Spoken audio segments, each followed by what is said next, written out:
Hey guys, so I know that I've told you that a certain percentage of your portfolio should be in crypto, a certain percentage should be in stocks, a certain percentage could be in gold. I've told you lots of things of how much percentage your portfolio should be, like how it should be distributed.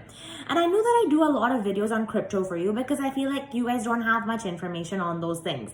I do less videos on stocks and mutual funds because I feel like you guys know a lot about them already. But I today thought that suppose some of you are really just beginning investors and you don't have the knowledge for direct stocks yet and you're thinking about mutual funds. What are a few things that you should know that I wished I had known when I invested many years ago in mutual funds? Well, first of all, there are three types of mutual funds. Equity funds, these funds are purely based on equity, which means that they have stocks, they have gold, they have these types of things. Debt mutual funds, these funds are kind of similar to fixed deposits where you are assured a fixed return, and hybrid mutual funds, which are a mixture of both debt and equity. Now, in these equity funds, you have a further division. You have large cap, mid cap, and small cap. Large cap are the least risky, and they, I think, are the top 100 companies with large capital. Mid cap goes from 101 till 250, and small cap is the companies 250 and lower. Small cap is of course the riskiest, but you know that more risk means higher return or higher loss because it's risk. So these are how mutual funds are. You have equity, you have the division in equity, you have debt, which is like fixed deposits, and you have hybrid funds, which have a mixture of both. One more fund that I wish I knew about a while ago was these tax saving funds. There are these funds called ELSS funds, where if you do have a high tax liability, you can invest about 1.5 lakhs per year. You will save about 50,000 in your tax liability. The money has to stay in the fund for about 3 years, but you do save a lot and they are decent funds. So these tax saving funds, I actually only came to know about like 2 or 3 years ago, whereas if I had known about them previously, I would have saved tax. So those are the types of funds. Now, mutual funds, the price of mutual funds, like stock markets have prices for their shares, those are called NAVs. You buy units of the fund at that NAV price, okay? These are basic things. I don't really want to go into them. A few things that you're going to see in a mutual fund that I feel like you'll just be like, and you won't look at it fully, is something known as an expense ratio. When I started investing in mutual funds, I didn't consider it at all. Well, it is to be considered. An expense ratio is basically that percentage that you're paying to the management of the mutual fund to manage the fund. So let's say you're investing 100 rupees and the expense ratio is 0.01%, then how much money are you putting into the fund? You're putting in 99.99 rupees because that percentage went to the management to manage the fund.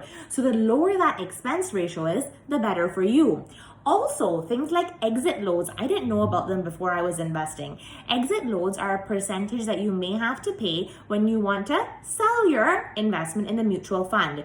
Usually, if you sell within 1 year, it's 1%, and after 1 year, there's no exit load, but funds vary. So you should look at that if you could potentially have a requirement for the money in the future. These are things to keep your eyes on. Like, I know if you're investing in a fund, you look at the companies involved, you look at their historical performance, you look at the NAV of the fund, but these small things are also things that you should keep in mind, which I did not.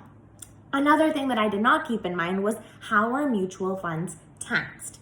Equity funds, if you keep the fund for less than 1 year, it's considered to be a short-term capital gain and you pay tax at 15% on whatever your profit is. If you keep the fund for more than 1 year, it's considered to be a long-term capital gain, and I think the long-term capital gains tax rate is 10%. So keep it for more than a year and then sell. The other thing that I didn't know was that you are allowed to realize profits of up to 1 lakh every year, and those are tax-free. So what's sensible to do in terms of taxation? First of all, don't sell within 1 year. And if you're selling, sell your longer term, the funds that you've kept for longer terms, and realize small amounts of profit every year so that you get your whole profit exempt from tax. Just keep it under that 1 lakh limit.